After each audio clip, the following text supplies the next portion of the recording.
फिर अपन जल्दी से अपना क्लास स्टार्ट करने वाले हैं। Hello hello 1 2 3 mic testing. आप आवाज मेरी क्लियर है क्या?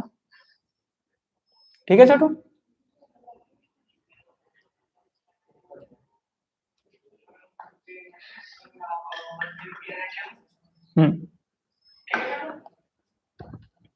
ठीक है, चल दरवाजा बंद कर स्टार्ट करते हैं।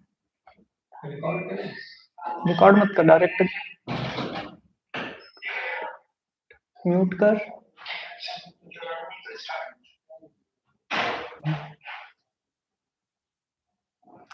जब मैं बोलूं कि कुछ भी चीज डिटेल में दिखाऊं क्रॉप करते हुए। सो हेलो एवरीवन, आज का क्लास आपके लिए काफी यूजफुल हो सकता है। अगर आपको फोटोग्राफी रिलेटेड कोई भी डाउट हो तो ये सारे डाउट्स मैं आपको इस सेशन में क्लियर करने वाला हूं। तो अगर आप अभी भी ज्वाइन नहीं किए हैं तो जल्दी ज्वाइन कीजिए, फिर हम ये क्लास कंटिन्यू करने वाले हैं। साथ ही अगर आप लाइव नहीं ज्वाइन कर पा रहे हैं तो आप बाद में ज्वाइन कीजिए, जिसमें अगर आपको कोई भी डाउट हो तो वो भी आपको सोल्यूशन आपको मिल जाएंगे ऑटोमेटिकली। और इसमें मैं अभी फोटोग्राफी के बेसिक्स आपको बताने ही वाला हूँ। जीरो है क्या? बंद कर दिया अभी? आप शेयर कर सकते हैं। ठीक है, मैं भी शेयर कर देता हूँ।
आवाज आ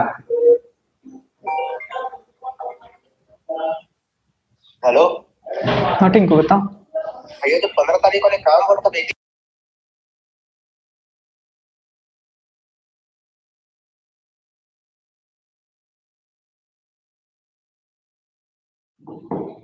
सो हेलो गाइस, सभी सब के सब ज्वाइन कर रहे हैं, उसके बाद फिर अपन आज का सेशन शुरू करेंगे। अभी गाइस 5 लोग ज्वाइन कर लिए हैं, थोड़ा सा और इंतजार, बाकी लोग जैसे ही ज्वाइन करते हैं अपन कंटिन्यू करने वाले हैं।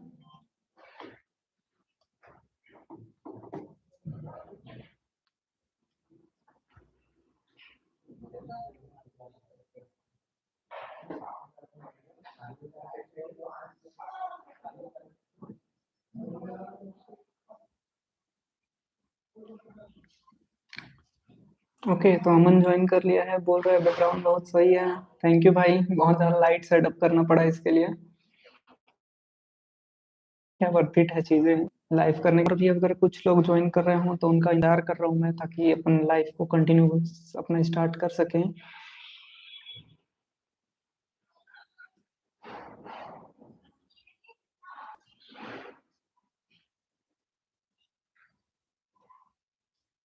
चलो स्टार्ट करें।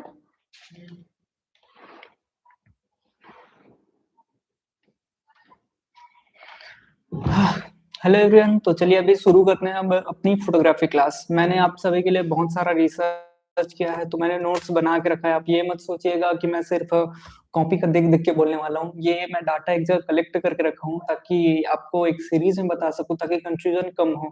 क्योंकि फोटोग्राफी ऐसे बोलने को छोटी चीज है, बट आप जब शुरू करते हैं तो उसमें एक एक चीज करके बहुत सारी चीजें ऐड हो जाती है।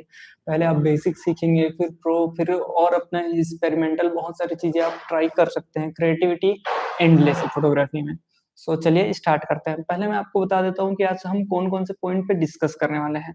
सबसे पहला पॉइंट हमारा रहने वाला है, हम डिस्कस करेंगे टाइप्स ऑफ कैमरा।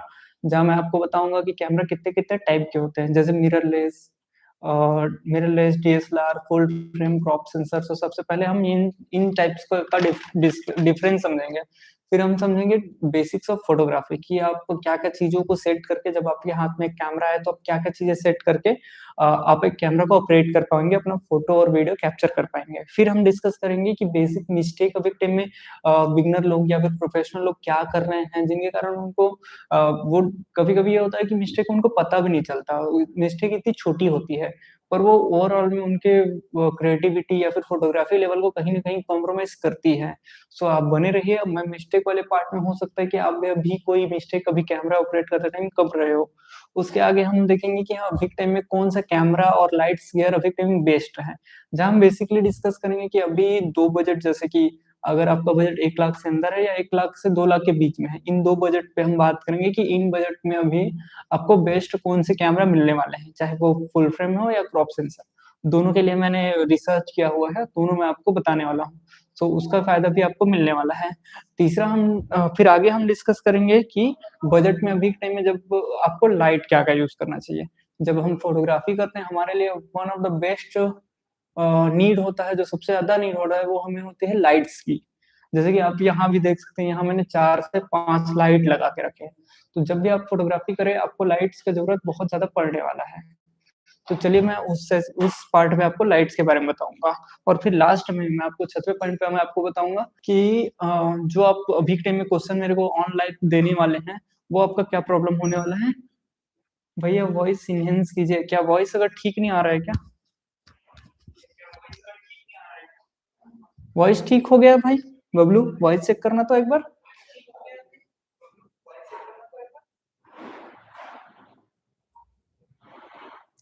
नहीं, कोई एआई वगैरह नहीं इस्तेमाल कर रहा हूँ, वॉइस मेरा ओरिजिनल है। अगर कुछ अभी अगर ठीक आ रहा हो तो आप कमेंट वमेंट करके मुझे बताएं। ओके ठीक है वॉइस, तो अपन आगे अभी कंटिन्यू करते हैं। तो सबसे पहले हम डिस्कस कर लेते हैं। मैं आपको बता दिया कि आज अभी हम इस लाइव वीडियो में कौन कौन सी चीजों के बारे में बात करने वाले हैं। ठीक है, चलिए अब हम डिस्कस करते हैं सबसे पहले पॉइंट पे, जो कि है, ओके सॉरी सॉरी, मैं कैमरा पे देख के बोलना चाहिए मेरे को। तो चलिए अब इस वीडियो में आगे बढ़ते हैं और हम अपने पहले पॉइंट की तरफ जाते हैं, जहां हम समझते हैं कि कैमरा के टाइप्स। जैसे कि ये एक डीएसएलआर कैमरा है जो कि पुरानी टेक्नोलॉजी है, तो सबसे पहले यही समझते हैं। सबसे पहले आप फिजिकल अपीयरेंस देख लीजिए। ज्यादातर आपको इसके ऑन ऑफ करने का स्विच आपको राइट साइड में यहाँ कहीं आपको मिलेगा। जैसे यहाँ इस कैमरे में मेरे को यहाँ पे है, ये भी एक 200D है, काफी पुराना कैमरा है। आप यहाँ पर से ऑन कर सकते हैं कैमरा को। फिर इसमें फोटो मोड, फोटो और वीडियो मोड दोनों डेडिकेटेड अलग से दिए गए हैं। दोनों आप इससे यूज कर सकते हैं, बट इसमें कहीं न कहीं वीडियो में थोड़ा सा क्वालिटी कॉम्प्रोमाइज होता है, पर वो भी जिस बजट में ये आता था और ये लगभग 7 से 8 साल पुराना कैमरा है, उस हिसाब से काफी अच्छा है। तो ये एक डीएसएलआर कैमरा है। इसमें मैं आपको डीएसएलआर का मेन पार्ट बताता हूँ कि ये डीएसएलआर क्यों है। तो मैं इसको बताने के लिए आपको ये लेंस हटाने वाला हूँ। ये देखिए, यहाँ पर आप देख सकते हैं कि इसमें एक आपको मिरर दिख रहा होगा। ये मिरर एक मूविंग पार्ट होता है कैमरे में, जो कि हर डीएसएलआर में होता है। डीएसएलआर में जैसे ही हम फोटो क्लिक करते हैं, या वाला शटर बटन अपना प्रेस करते हैं, तो इसका शटर ऊपर नीचे होता है और फोटो क्लिक करता है। ठीक है, ये देख सकते हैं आप इसका सेंसर भी।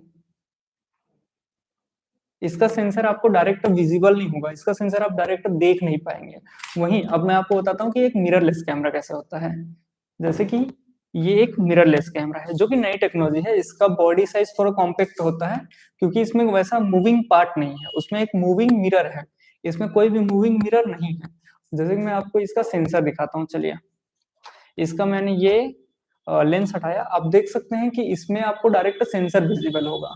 इसमें एक बड़ा सा सेंसर थोड़ा ब्लू या फिर ग्रीन कलर का आपको दिख रहा होगा, जो कि आपको डायरेक्ट सेंसर दिखेगा। इसमें कोई भी मूवमेंट नहीं होता है। जब हम फोटोज भी क्लिक करते हैं तो ये डायरेक्ट ही अपना डिजिटल टाइप में क्लिक कर लेता है, इसमें कुछ भी मूवमेंट नहीं होता है। इसलिए इसका बॉडी साइज भी कॉम्पैक्ट होता है।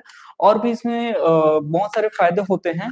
जैसे कि पहला तो ये कि ये डायरेक्ट आपको व्यू फाइंडर और डिजिटल स्क्रीन, इसमें दोनों स्क्रीन ही होती है, जिसमें आपको वही फोटो दिखता है या फिर विजुअल दिखते हैं जो आपके एक्चुअल फोटो और वीडियो में रिकॉर्ड होने वाले हैं। तो सबसे बड़ा मिररलेस में सबसे ज्यादा फायदेमंद चीज ये है। दूसरा फायदा, मेन चीज आप ये बोल सकते हैं, आपको वीडियो पार्ट में होता है, जो कि मिलता है आपको सेंसर में स्टेबलाइजेशन। इसमें जैसे कि जब भी आप वीडियो रिकॉर्ड करते हैं, हमारा हाथ बहुत ज्यादा सेक होता है, जर्क आता है, तो वो जब आप एक मिररलेस यूज करते हैं तो उनमें एक स्टेबलाइजर डला हुआ है, जो कि डीएसएलआर में नहीं डल सकता, क्योंकि इसमें सामने मिरर है और ज्यादा कॉम्प्लेक्स है। तो वहीं जब मिररलेस में जाते हैं तो इसमें एक स्टेबलाइजर डला है, जिसके आपको फायदे मिल जाते हैं। 50 mm। ठीक है गाइस, मैं सभी चीजें बताने वाला हूँ, थोड़ा सा भी और कंटिन्यू करते हैं, पहले बेसिक समझ जाते हैं। पहले आप लेंस के टाइप्स हम मैं बता देता हूँ, उसके बाद फिर हम कंटिन्यू करेंगे कि 50 mm 85 वो सारे भी आगे है आने वाले हैं, आप बने रहिए वीडियो में। तो अभी ये समझ लिया आप डीएसएलआर और मिररलेस में डिफरेंस। अब तो एक और चीज समझते हैं, जो कि है फुल फ्रेम और क्रॉप सेंसर। क्रॉप सेंसर बोलने का मतलब होता है सेंसर साइज को डिनोट कर रहा है। आप इन दोनों वर्ड में समझ सकते हैं, फुल फ्रेम मतलब जहाँ पे फ्रेम बड़ा हो, और वहीं क्रॉप सेंसर, क्रॉप है मतलब सेंसर छोटा है। जैसे ये एक क्रॉप सेंसर बॉडी है, इसका मैं अगर आपको सेंसर दिखाऊं तो आप देख सकते हैं इसका सेंसर का जो साइज है, जूम इन किया जाए, इसका सेंसर का जो साइज है वो छोटा होता है कंपेरेटिवली इसके, जो कि फुल फ्रेम कैमरा है उसमें आपको बड़ा सेंसर मिलता है। मैं अभी आपको इसका भी सेंसर शायद दिखाने वाला हूँ, आपको डिफरेंस बताने वाला हूँ।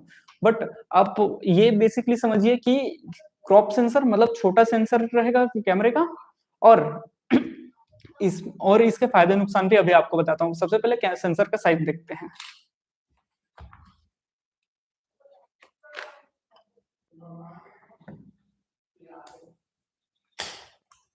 अब आप ये देखिए, इनमें अभी लाइट थोड़ा कम जा रहा है, बट आप यहाँ पर समझ सकते हैं। ये देखिए, जैसे कि ये फुल फ्रेम की बॉडी है, इसका सेंसर का साइज देखिए, ये काफी बड़ा है। वहीं पे ये क्रॉप सेंसर बॉडी है, इसमें सेंसर का ओपनिंग ही छोटा है, इसमें सेंसर का साइज ही छोटा है।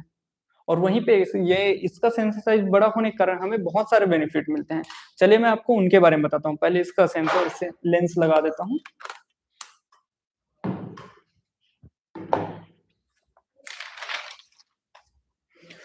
अभी हम बात कर रहे थे फुल फ्रेम के बारे में। फुल फ्रेम में हमें बहुत सारे फायदा मिलते हैं। सबसे पहला चीज तो इसमें सेंसर का साइज बड़ा है, मतलब बेसिकली जो लाइट आता है वो ट्रीट करने का जो टेक्नोलॉजी है वो साइज ही बड़ा है। तो इसके कारण कैमरा ज्यादा लाइट को रीड कर पाता है, ज्यादा बैकग्राउंड ब्लर कर पाता है, ज्यादा कलर रीड कर पाता है, ज्यादा बिट रेट का फोटो बनता है।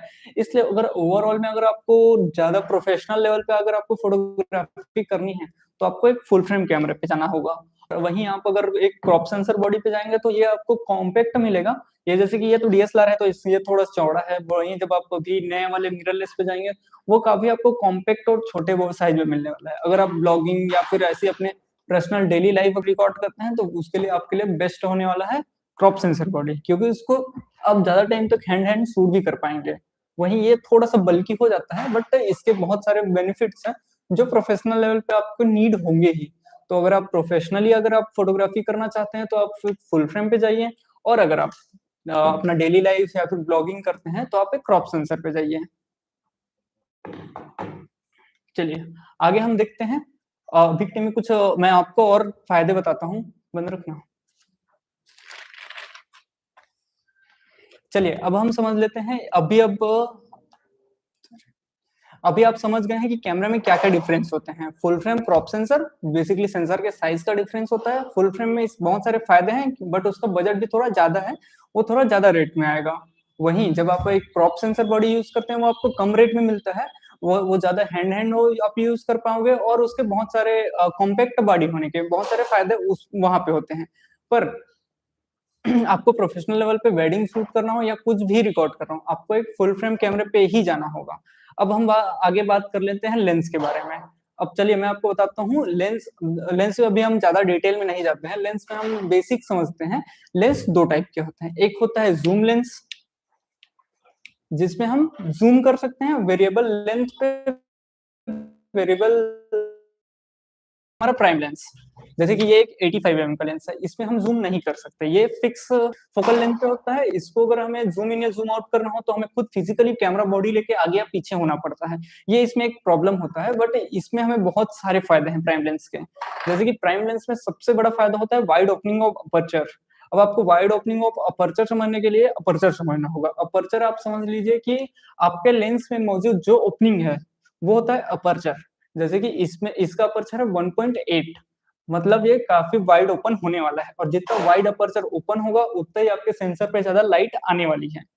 तो ये बेसिक डिफरेंस है। वहीं जूम लेंस की बात करें, जूम लेंस में उतना वाइड अपर्चर ओपन नहीं हो पाता है, जैसे कि इसमें है आपका 4 to 5.6 अपर्चर, मतलब इसमें बैकग्राउंड आपका कम ब्लर होने वाला है, लाइट भी सेंसर तक कम पहुंचने वाली है। इसका मतलब इसमें थोड़ा सा लाइट भी कॉम्प्रोमाइज होता है, जिसके कारण शार्पनेस और नॉइज का प्रॉब्लम भी ज्यादा हो सकता है। तो ये बेसिक दो टाइप के लेंस समझिए। और बट लेंस में भी बहुत रेंज के लेंस आते हैं, जैसे कि अगर आप वाइड एंगल पे जाएं तो लेंस का रेंज शुरू हो जाता है 17 mm से लेकर 17 से 40 एक जूम लेंस होता है। अगर वहीं आप टेलीफोटो जूम पे जाएं तो जूम लेंस होता है 200 से 600 800 ऐसे टाइप के आपको जूम लेंस देखने को मिल जाएगा। वहीं जब आप एक प्राइम लेंस की बात करें तो प्राइम लेंस आपको मिलेगा 24 mm, 50 mm, 35 mm, 85 mm, जिसमें से सबसे ज्यादा पॉपुलर है 50 mm। 50 mm जो कि कमेंट में भी किसी ने बताया, जो कि 50 mm का इसलिए जो सबसे ज्यादा पॉपुलर है क्योंकि वो कम बजट में आता है। हालांकि उसमें स्टेबलाइजर नहीं होने के कारण उसका बजट थोड़ा सा कम रहता है, बट कम बजट में जब आप फोटोग्राफी सीखते हैं तो आपके लिए पहला लेंस 50 mm ही होता है। चाहे आप क्रॉप सेंसर बॉडी पे जाए या फुल फ्रेम बॉडी पे जाए, 50 mm दोनों के लिए आता है। और सही, और अगर मैं एक्चुअली बोलूँ तो वो one of the best lens है बजट में। आपका जब बजट ज्यादा हो आप एक 85 mm और एक 35 mm पे जरूर इन्वेस्ट करें, जो कि आपके लिए वर्थ इट होगा। चलिए अब समझते हैं हम basics of photography. Basics of photography हमारे कैमरे की सेटिंग्स पे चलते हैं। कैमरे की सेटिंग्स में जब आप कैमरा स्टार्ट करते हैं आपको तीन चीजें मेजरली सेट करनी होती है। जैसे कि आप यहाँ पे देख सकते हैं, जैसे कि आप यहाँ पे देख सकते हैं आपको ऊपर में तीन चीजें दिख रही हैं। एक दिख रहा है आईएसओ, दूसरा अपर्चर और तीसरा शटर स्पीड। इन तीनों को आप सेट करके अपने कैमरे में लाइट को बैलेंस करते हैं। ये तीनों तीनों लाइट को कैमरे पे कितना आने वाला है, कैमरा कितना रीड करने वाला है, ये सभी चीजें ये तीनों ही डिसाइड करते हैं। तो इसी को बोला जाता है एक्सपोजर ट्रायंगल, क्योंकि इन्हीं तीनों को सेट करके आप अपने कैमरे का एक्सपोजर सेट करने वाले होते हैं।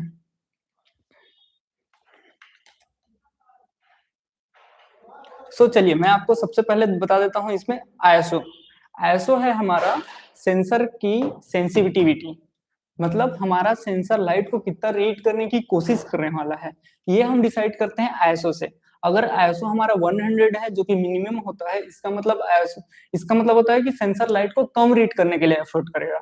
वहीं अगर हम आईएसओ को बूस्ट करते जाते हैं, आईएसओ को कहीं ले जाते हैं 800 या फिर 1600 या फिर 3200, तो जो सेंसर होता है वो और ज्यादा लाइट को रीड करने की कोशिश करता है, जिससे हमारे जो कैमरा और इमेज की जो ब्राइटनेस होती है वो बढ़ती जाती है। आप आईएसओ को सिंपली ऐसा समझिए। पर हाँ, आईएसओ बढ़ाने में सिर्फ एक प्रॉब्लम है, जैसे ही आप आईएसओ को एक लिमिट से ज्यादा यूज करेंगे आपके फोटोज और वीडियोस में ग्रेन्स आना शुरू होंगे। जैसे कि अगर आप एक क्रॉप सेंसर बॉडी यूज करते हैं तो आपके फोटो वीडियो में आप ज्यादा से ज्यादा 1600 तक जा सकते हैं, उसके बाद आपको बहुत सारा ग्रेन आपके फोटोज वीडियो में मिलने वाला है। इसलिए आपको इसको जितना मिनिमम रख सके उतना मिनिमम रख के ट्राई करें। और अब मैं आपको बताता हूँ शटर स्पीड। इसको मैं एक एग्जांपल, मैं इसको आपको दिखा के बताता हूँ। देखिए, जैसे शटर स्पीड है हमारे ये जो मिरर है इसके ऊपर होने और नीचे होने के बीच में जो सेंसर लाइट से एक्सपोज हो रहा है वो टाइमिंग है हमारा शटर स्पीड, जो कि हमारे कैमरे पे स्टार्ट तो क्या बोलते हैं, स्टार्ट हम कहीं पर से भी कर सकते हैं। इसको हम 5 सेकंड का भी रख सकते हैं, 10 सेकंड का भी रख सकते हैं, पर हम इसे ज्यादातर हम मोशन फ्रीज करने के लिए इस्तेमाल करते हैं। इसलिए हम इसे ज्यादातर 200 या फिर 100 इन दोनों नंबर के बीच में रखते हैं। 100 से 200 के बीच में रखने पर आपको जो मोशन हो रही है वो सभी चीजें फ्रीज होते हुए दिखती हैं। तो आपको याद रखना है, आपको शटर स्पीड ये शटर के ऊपर और नीचे होने का टाइम है, और आपको शटर स्पीड रखना चाहिए। जनरली आप जब भी फोटोग्राफी करें आपको रखना चाहिए 100 से 200 के बीच में। हाँ, बट वहीं आप अगर एक मूविंग सब्जेक्ट या फिर स्पोर्ट फोटोग्राफी कर रहे हो तो आपको शटर स्पीड और ज्यादा बढ़ा करके आपको शटर स्पीड रखना होगा 800, 1000 या फिर 1200, ऐसे आपको शटर स्पीड बढ़ाते जाना है। क्योंकि जब भी मूविंग सब्जेक्ट होता है तब फिर वो उसको फ्रीज करने के लिए हमारे शटर को जल्दी उसे ऊपर और नीचे होना होता है, तो वो आपको वहां पे बेनिफिट होगा। पर एक प्रॉब्लम है, जैसे ही आपको शटर स्पीड बढ़ जाएगा आपका सेंसर जो है वो कम टाइम के लिए एक्सपोज होगा।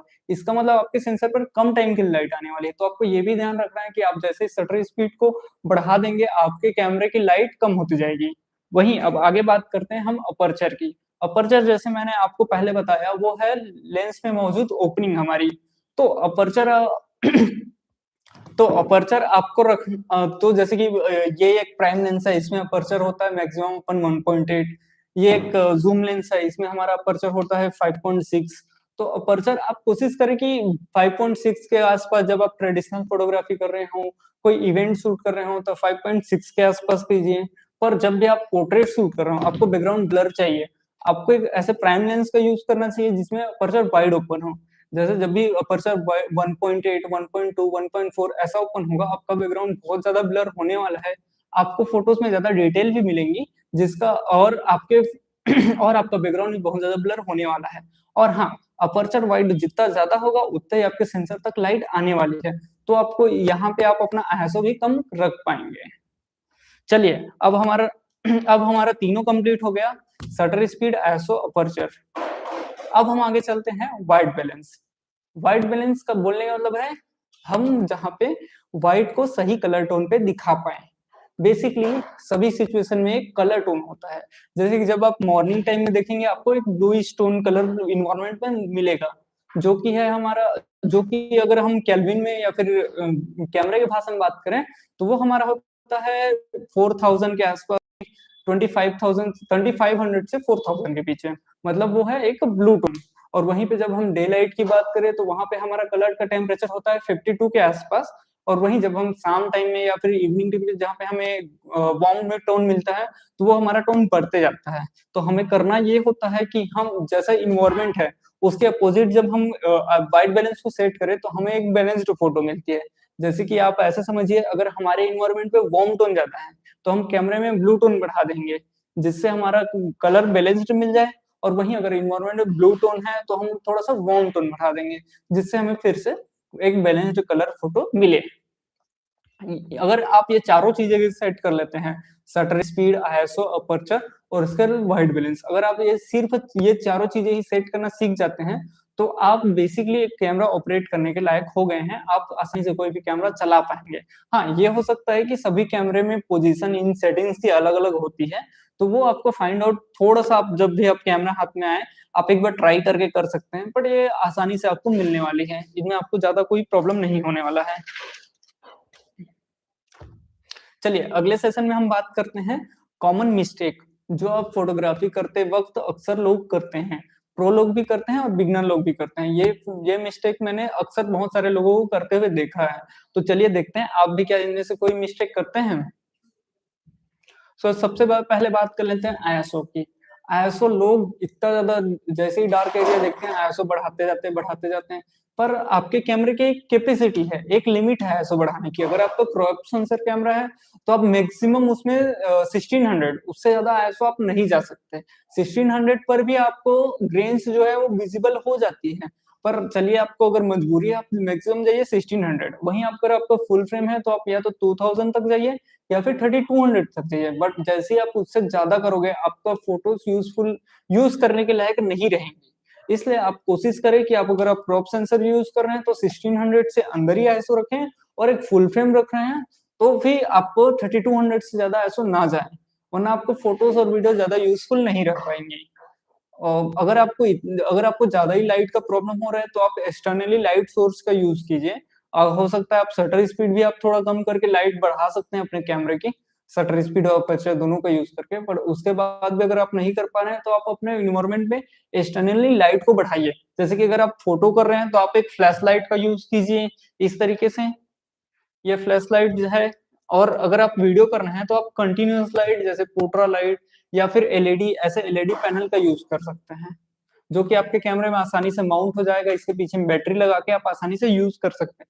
बट ध्यान रखें, आईएसओ आप ज्यादा यूज मत कीजिए। दूसरा बात करते हैं हम शटर स्पीड की। शटर स्पीड लोग ये करते हैं कि वो कभी कभी बहुत कम रख लेते हैं, 100 से भी कम रख लेते हैं। बट अब जैसे ही 100 से कम रखोगे, आपका नॉर्मल मोशन, जो मैं अभी बात कर रहा हूँ या फिर मैं चल रहा हूँ, तो वो चीजें आपको मोशन फोटोज में दिखने लगती है, जिससे हमारी फोटोज की शार्पनेस खराब हो जाती है।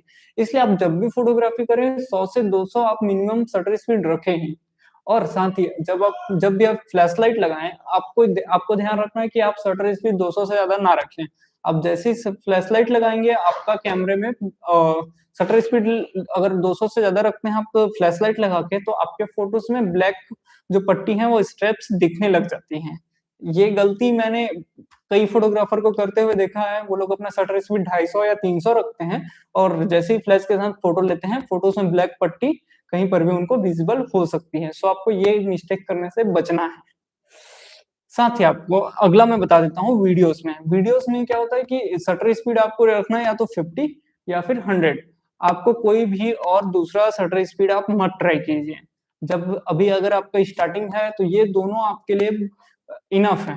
इन दोनों के अलावा आपको अपना शटर स्पीड कोई भी ट्राई नहीं करना है, क्योंकि हमारे लाइट्स की फ्रीक्वेंसी होती है जो कि हमारे यहाँ इंडिया में है 50 हर्ट्ज की। जब आप 50 हर्ट्ज पे लाइट चल रही है और उसी शटर स्पीड पे आप शूट करेंगे, तब आपको किसी प्रकार के फ्लिकर नहीं दिखने वाले अपने फोटोज वीडियोस में। वहीं आप 100 पे भी करेंगे तब भी आपको फोटोज वीडियोस में फ्लिकर नहीं दिखेंगे। बट जैसे ही आप 125 या फिर 80 के आसपास अपना शटर स्पीड करेंगे, आपके फोटोज में फ्लिकर दिखने वाली है। सो आपको ये चीज को सेट करने से बचना है, ये मिस्टेक करने से बचना है। अपना शटर स्पीड हमेशा या तो 50 रखें या फिर 100 रखें वीडियोस में। और जब भी आप फोटो करें, मैं बोलता हूँ अपना शटर स्पीड या तो आप 160 रखें या फिर 200 रखें, ये आपके लिए बेस्ट होने वाला है। अब बात करते हैं अपर्चर में।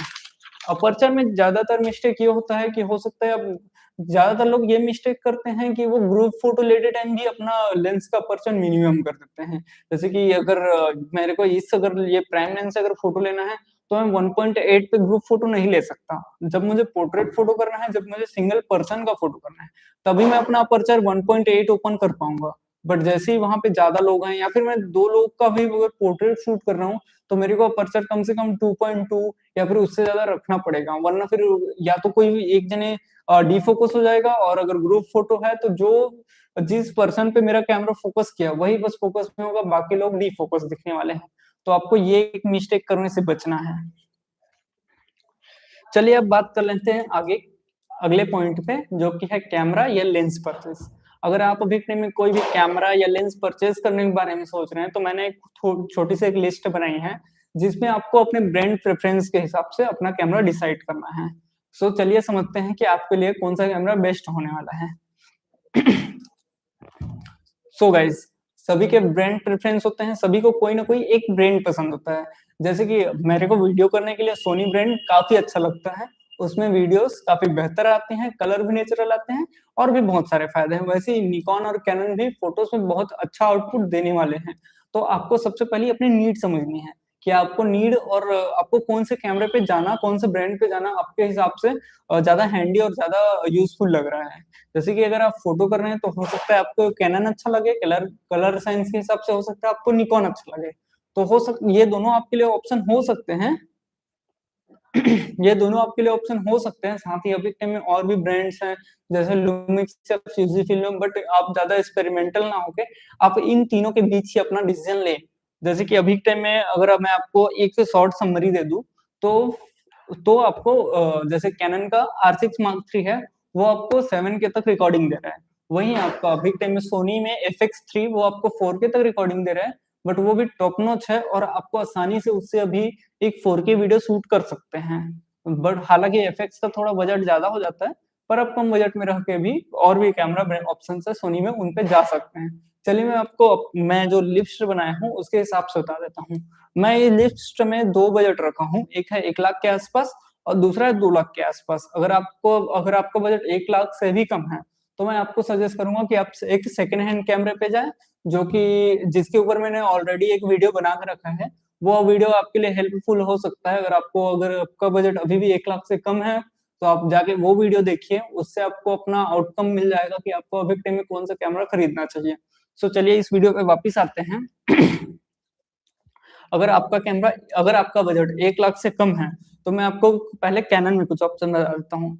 सबसे पहले कैनन में आपको एक फुल फ्रेम जो कि आपको अच्छे प्राइस पॉइंट में मिलने वाला है, वो है R8, जो कि एक फुल फ्रेम कैमरा है। फिर भी उसके बाद भी आपको 1 लाख के आसपास मिल जाता है। हालांकि इसमें इन बॉडी स्टेबलाइजेशन नहीं है, कलर साइंस थोड़ा सा पुराना है, प्रोसेसर थोड़ा पुराना है, पर फिर भी 1 लाख के आसपास रेट में आपको एक फुल फ्रेम बॉडी मिल रहा है। ये कैनन की तारीफ वाली बात है। और आप इस कैमरे के लिए बिल्कुल आसानी से जा सकते हैं। वहीं अगर आप कैनन में क्रॉप सेंसर पे जाएं तो आपके लिए एक अच्छा ऑप्शन हो सकता है R10, जो कि आपको 85,000 के आसपास मिलता है। फिर भी एक क्रॉप सेंसर में आपको बेहतर कलर के साथ ये एक अच्छा ऑप्शन हो सकता है अगर आपको कैनन पे जाना है तो।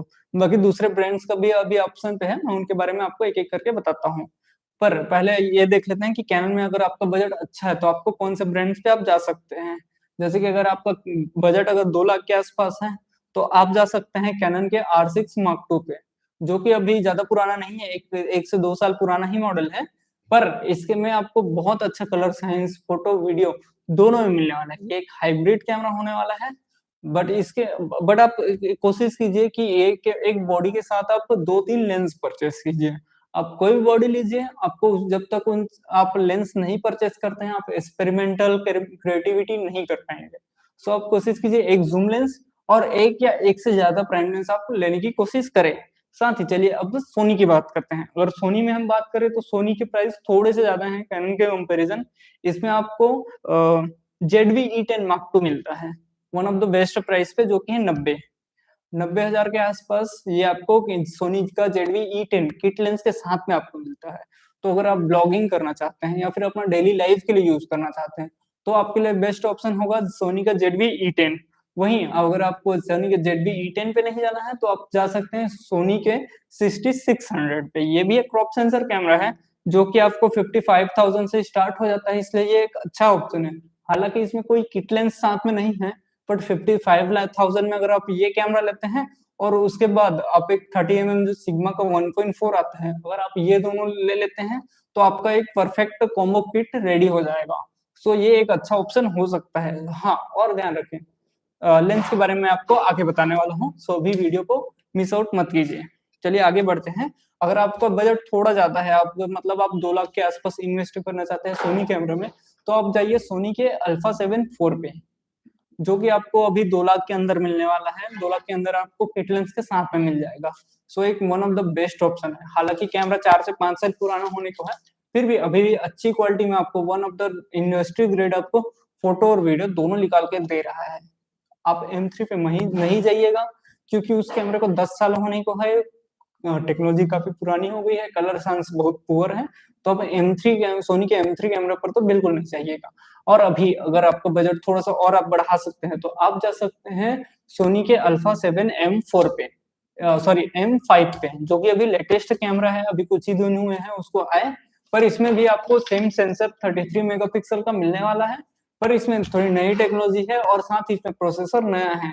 तो अगर आप थोड़ा ज्यादा इन्वेस्ट करने को तैयार हैं तो M5 पे भी जा सकते हैं।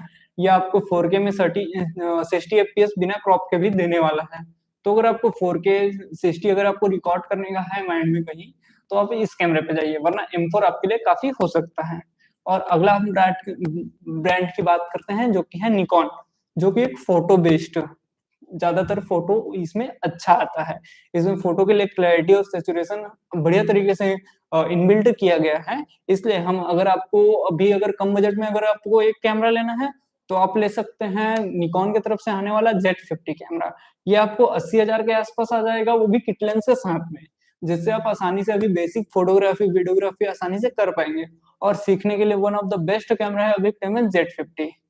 और वही अगर आप निकॉन में अगर प्रोफेशनल कैमरा पे जाएं तो इसमें कई ऑप्शन हैं, जैसे कि निकॉन का Z5 Mark II, निकॉन का Z6 Mark II, निकॉन का Z7 Mark II। ये सारे कैमरास अगर आप फोटोग्राफी करना चाहते हैं, wild life photography, wedding photography, तो उनके लिए बेस्ट होने वाला है। साथ ही मैं एक और ब्रांड जो मैं अभी यूज करता हूँ लुमिक्स का, उसका भी आपको इंक्लूड कर देता हूँ। जैसे मैं ये कैमरा यूज करता हूँ, यह है लुमिक्स का लुमिक्स S1। तो आप इस कैमरे को भी ले सकते हैं। ये आपको एक फुल फ्रेम कैमरा मिलेगा लगभग 1,20,000 के आसपास, जो कि एक अच्छा ऑप्शन है। साथ ही इसमें आपको किट लेंस भी मिल जाता है इतने कम प्राइस में, तो ये one of the best deal बन जाता है। साथ ही बट इसमें एक प्रॉब्लम है कि इसके लेंसेज जो बाकी आप आगे चल के आपको खरीदने पड़ेंगे वो काफी महंगे हैं, तो आपको ये चीज थोड़ा सोच के इन्वेस्ट करें। चलिए अब आगे बढ़ते हैं। इसमें अगर मैं बात करूं लुमिक्स ब्रांड में, तो इसका आप Mark II वर्जन भी खरीद सकते हैं, जो कि आपको 190 के आसपास मिलने वाला है। जो कि आपको नई टेक्नोलॉजी और ज्यादा बेहतर फोकस टेक्नोलॉजी के कारण वो भी एक बेहतर ऑप्शन है। बट कम बजट में अगर आपको फुल फ्रेम चाहिए तो आप इस पे जा सकते हैं, या फिर कैनन के R8 में जा सकते हैं। बस इसमें इन बॉडी स्टेबलाइजेशन और कलर सेंस उससे बेहतर है। आपको कैनन में जाने का ये बेनिफिट्स है कि उसमें आपको मल्टीपल लेंस के ऑप्शन मिलने वाले हैं। तो चलिए, आप समझ गए होंगे कि आपके लिए कौन सा कैमरा बेस्ट होने वाला है। कैमरा और लेंस तो आप कमेंट कर दीजिए, मैं उसका अभी आपको रिप्लाई देने वाला हूँ। अगर आप सोनी का कोई कैमरा लेते हैं क्रॉप सेंसर बॉडी, तो मैं आपको सजेस्ट करना चाहूंगा सिग्मा की तरफ से आने वाला 30mm, जो कि होता है 1.4 अपर्चर के साथ में। वो one of the best choice हो जाएगा, क्योंकि उसका प्राइस भी कम है, लगभग 28 से 30 हजार के बीच में आ जाती है लेंस, इसलिए, और 1.4 के साथ में, इसलिए उसमें बैकग्राउंड भी काफी अच्छा ब्लर होता है। अगर आपके पास कोई भी सोनी का क्रॉप सेंसर कैमरा है, उसको आप जरूर परचेस करें। पर ध्यान रखिए, फुल फ्रेम में वो वर्क नहीं करेगा, वो आपके फुल फ्रेम कैमरा को भी as a crop sensor behave कराएगा, इसलिए आप उस पर ना ले। चलिए, अब बात कर लेते हैं हम लाइट्स के बारे में। सबसे ज्यादा जरूरत होती है लाइट्स की। वहीं अगर आप फोटो करें तो आपको जैसे फ्लैश लाइट की नीड होगी, अगर आप वीडियो करें तो ऐसे एलईडी लाइट की नीड होगी। तो चलिए, मैं आपको कम बजट में आपको लाइट के ऑप्शन बता देता हूँ। जैसे कम बजट में अगर आप एक फ्लैश लाइट ढूंढे तो आपके लिए होगा, बेस्ट ऑप्शन होगा गोडोस का 520, जो कि आपको 2500 में आ जाएगा। वो आप आसानी से यूज कर पाएंगे, वो one of the convenient flash है। आप उसके साथ ऐसा एक डिफ्यूजर का भी यूज जरूर करें, जिससे आपके सब्जेक्ट पर एक सॉफ्ट लाइट जाएगी। और ध्यान रखिएगा, फ्लैश लाइट यूज करते टाइम आपको लाइट को डायरेक्ट सब्जेक्ट की तरफ करके नहीं यूज करना होता। आप जब भी फ्लैश लाइट का यूज करें, अपने लाइट को बाउंस कराएं, या जिससे आपके सब्जेक्ट पर सॉफ्ट लाइट जाएगी और आपका सब्जेक्ट कहीं पर से बर्न आउट नहीं होगा, उसमें बराबर लाइट जाने वाली है। वहीं आपको आपको वीडियो करना है तो मैं आपको सजेस्ट करूंगा ये एलईडी, जो कि आपको ज्यादा ज्यादा 3 से 4 हजार के बीच में मिल जाती है। इसमें बैटरी आप ऐसे अलग से लगाना होगा, जो कि आपको 1 से 1.5 हजार के बीच में आसानी से, कहीं आपको पर वीडियो करने के लिए ये बेस्ट है। वेडिंग फोटोग्राफी या इवेंट फोटोग्राफी करते हैं तो आपको ऐसा एक फ्लैश लेना चाहिए, और वहीं आपको अगर आप वीडियो पे जाएंगे तो आपको एक ऐसा बेसिक एलईडी लाइट लेना चाहिए। तो चलिए, अब बात करते हैं,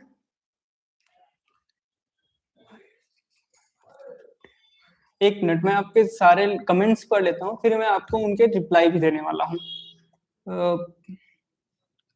भाई बताओ ना, 50mm लेंस अच्छा है कि नहीं? भाई, अगर आपको फोटो वीडियो दोनों करना है तो 50mm one of the best choice है। अगर आपको अभी तक फोटोग्राफी, अगर आप एक्सपेरिमेंट कर रहे हैं, भाई आप सीख रहे हैं, तो आपको कम बजट में अगर आपको कोई लेंस पे अपग्रेड करना है तो 50mm one of the best होगा। हाँ, पर आपको 50mm में ये प्रॉब्लम आएगा कि उसमें स्टेबलाइजर नहीं है। तो जब भी आप वीडियो करें तो आपको कैमरा को सेक करने से थोड़ा बचना होगा, या फिर आपको इन बॉडी स्टेबलाइजर अगर आपके कैमरे में है तो वो आप ऑन करके चलें। साथ ही मुझे पहले से कई क्वेश्चन आए हुए हैं, मैं उनके भी रिप्लाई अभी यहाँ पे दे देता हूँ। जैसे कि मैं कौन से कैमरे से अपना वीडियो शूट करता हूँ, तो मैं अभी टाइम में सोनी का M4 यूज करता हूँ, जिसमें ज्यादातर या तो 35mm या फिर 50mm, ये दोनों लेंस यूज करता हूँ। साथ ही गिम्बल भी रहता है, बट वो अलग चीज है। अभी आपको सिर्फ कैमरा और लेंस बताता हूँ। साथ ही मैं अपने फोटोग्राफी करने के लिए मैं यूज करता हूँ लुमिस का S5, जिसमें 20-60 लेंस मिल आता है। और साथ ही मैंने इसमें पोर्ट्रेट फोटोग्राफी करने के लिए 85mm 1.8 लेंस लेके रखा हूँ। ये मेरा one of the favourite prime lens है, जिसके साथ मैं सारे अपने पोर्ट्रेट कैंडिड इसी से शूट करता हूँ। साथ ही मुझे लोगों ने पूछा है कि आप कौन सा कैमरा से स्टार्ट किए थे, तो मैंने स्टार्ट किया था ये कैमरा से, जो कि है कैनन का 200D, जो कि एक क्रॉस सेंसर कैमरा है, DSLR कैमरा है। पर जब मैं 5 साल पहले जब मैंने फोटोग्राफी स्टार्ट किया था, ये मेरे लिए बेस्ट चॉइस था। मेरा बजट काफी कम था, तो ये उस बजट में आने वाला बढ़िया चॉइस था। अभी भी ये कैमरा अच्छी क्वालिटी में फुल एचडी में वीडियो कर सकता है, और फोटोज भी ठीक ठाक दे ही सकता है। तो अभी भी ये कैमरा यूजफुल है, वर्थ इट है। और मेरे लास्ट क्वेश्चन था कि प्रीमियम कि आप कौन से सॉफ्टवेयर से एडिट करते हैं।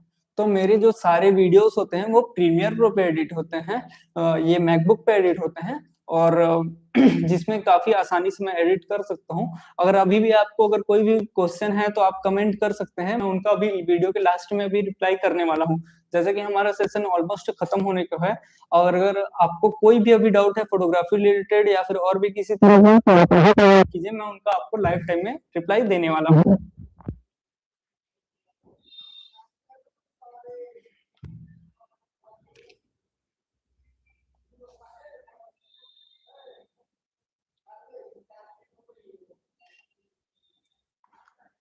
ठीक है, एंड करो।